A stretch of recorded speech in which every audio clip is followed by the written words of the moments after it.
Here we have the 1984 Chb Europa 42.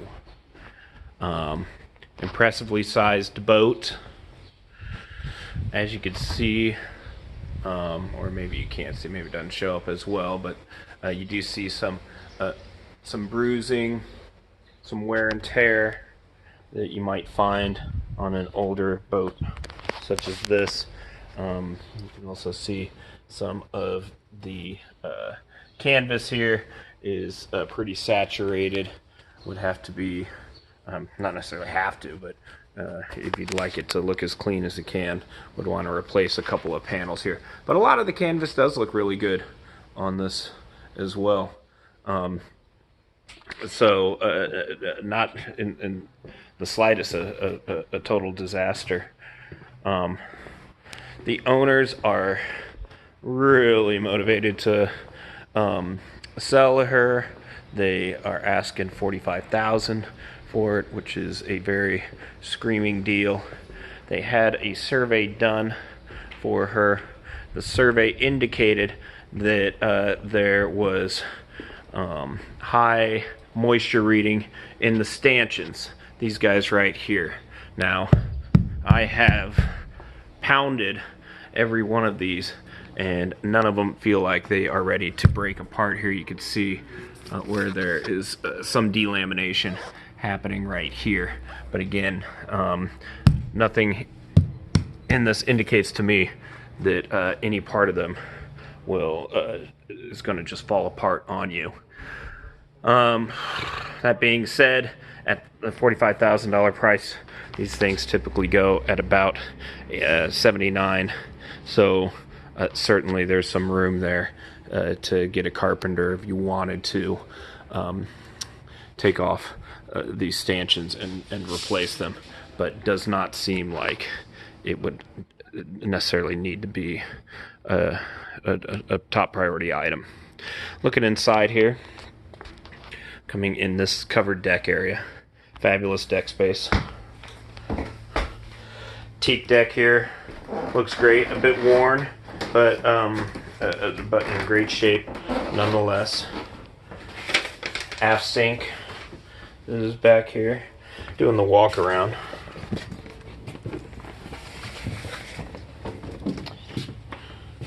Sliding doors here at the side.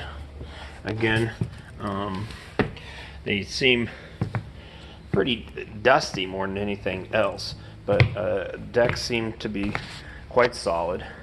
A nice looking windlass there as well. There's a large forward deck jumping up on here. Windows seem to be in good shape as well. These folks, they did keep up on a lot of the bright work. Not all of it, but quite a bit. Jumping around, there's some goodies on the top deck that we could talk about in a little bit, like the kayak.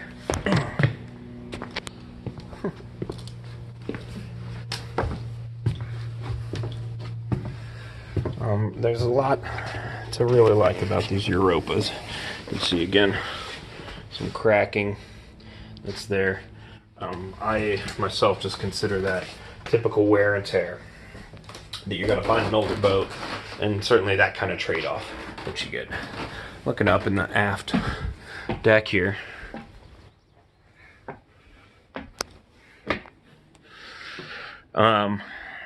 you've got the full bimini here. It doesn't look like there is paneling on the side here. This right here is your cover for the bench area here. It's pretty. Continuing here on the top deck, again, impressive space there.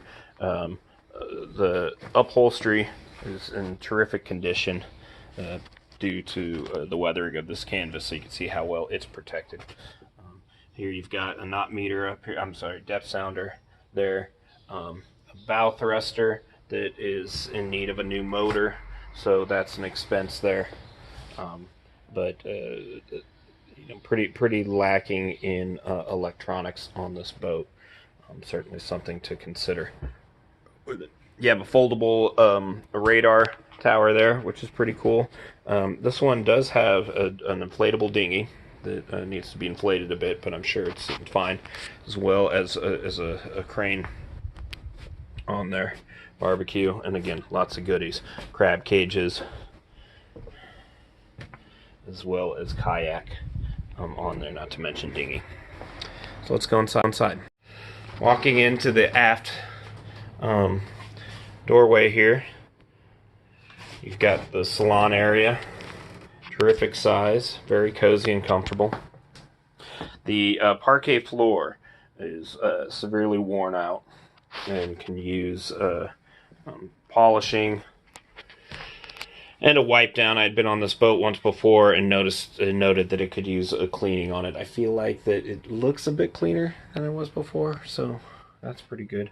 LED lighting in some places, interesting, not all places, and newer speaker systems, which is cool. S-bar heating, forced air heater. This boat is really actually pretty well put together. 3/4 size refrigerator, stove in the galley area here, sink covering there, but it looks like 2-panel sink, trash, etc. in that area. Nice little glove box there, and then this here is the helm seat, foldable chair or standing. It does come with this Furuno here, which seems to be in good shape. However, oh, there we go. Could turn it on. Furuno radar as well, GPS plotter. So really everything looks like a majority of autopilot down here. A majority of the piloting had been done down in the lower helm here. So not always the case, but again, the electronics seem to be in fine shape down here. There it is right there. Older GPS, but works just fine. Headed down to the forward cabin, which is the bigger part of these layouts here. You've got the twin bunks on the side here in the guest room.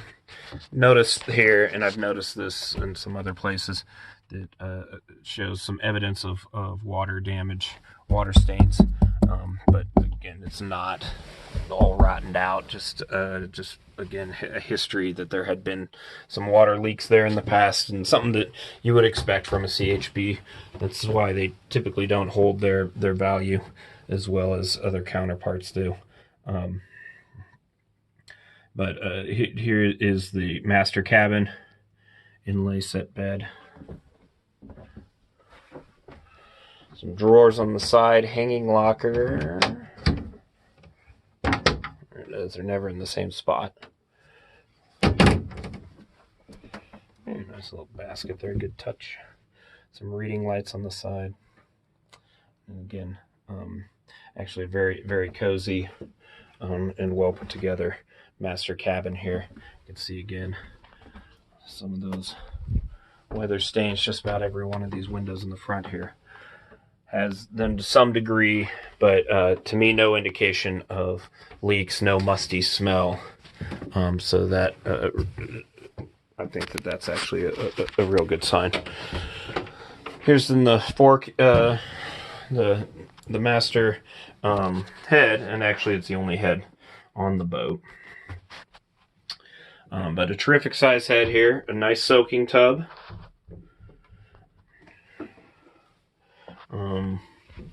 Looks to be an electrical toilet there with a meter of some sort.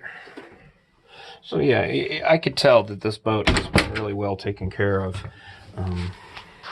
But obviously these owners needed to move on from it. And they really do have it at a nice price. Let's look at the engine real fast. So the engine, as I recall, has 3 access points. You can remove the furniture and take off the paneling there for the top of the engine. And then in the aft here, you've got a compartment that you can go down, crawl into. So let's do that. Come into actually a really spacious and good size engine room here. Despite having the crawl space, it is extremely clean in here. Fuel system and filter system here that looks to have been kept up real nicely. A generator looks to be in pretty good shape, reading at 2,000 hours. And then it's got the Volvo, single engine Volvo. Now it seems to be in good shape, well maintained. This right here I think is the crux of the boat, as it has been reported to be at should get better lighting in here. Reported to be at 7,000 hours on it. It actually reads at 9,000.